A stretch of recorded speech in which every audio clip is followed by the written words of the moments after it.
There is no right answer. I think everybody in this world, if they had a solution to changing the world and having a strong work-life balance, we'd all be in a different place. But I think there are some steps you can kind of mitigate. And I think the first thing is building a community around yourself. You know, as an entrepreneur, at the end of the day, it's about community building and having other people that support you. So when you're not feeling strong, you can rely on somebody else, have a little bit of vulnerability, and have that small group of friends where you can say, you know what, today was not a good day. Let's hop on a call and let's play some games just as a distraction, right? Having that moment of being able to have that vulnerability and connecting with other people is very helpful. I would not be able to do this if I wasn't able to lean on my friends sometimes to keep giving me that support, be it liking my Facebook posts or whatever that is. Those small things really do matter when you are trying to do something that's really difficult. When you see someone like a post, maybe it was an old friend from high school, it warms you up. You're like, wow, that person still is thinking about me, and I feel their support from a distance, even if we're not talking every day. The second piece is building strong mentors. Having people who are a little bit older than you, whether it be peer-to-peer mentors or people that you can just look up to because they've done something that you kind of want to accomplish as well. It kind of makes it a little bit easier when you're trying to do something that seems a little bit difficult when you're going to talk to somebody else who has done that same thing that was really difficult.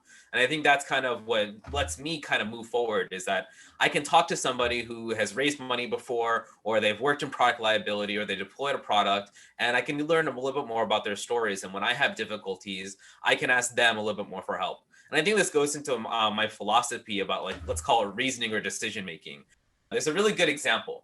If you were to poll everyone in a room about how many beans there are in in a jar, right? You know, those guessing games.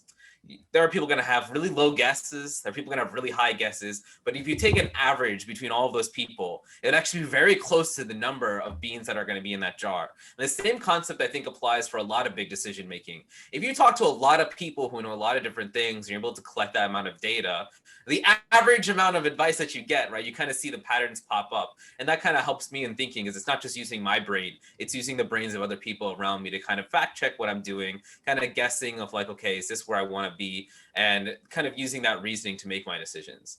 And I think the last piece of advice is having measurable hobbies. In entrepreneurship, it's a long game. You're thinking about goals a year or two from now. And by the time you get from a year to two to now, you're thinking about the next 2 to 3 years. So it's hard to feel satisfied in having those early wins. So having a hobby that you can do and feel like you're getting better at, whether it be like video games. So for example, I started playing Apex and I was really bad, but over the course of a month, I'm doing pretty good. It's like, it's something small, but just feeling that I'm getting better at something, having some progression in your life makes it a little bit sane when you're just kind of grinding away and you're not able to see the rewards of your everyday, hard work.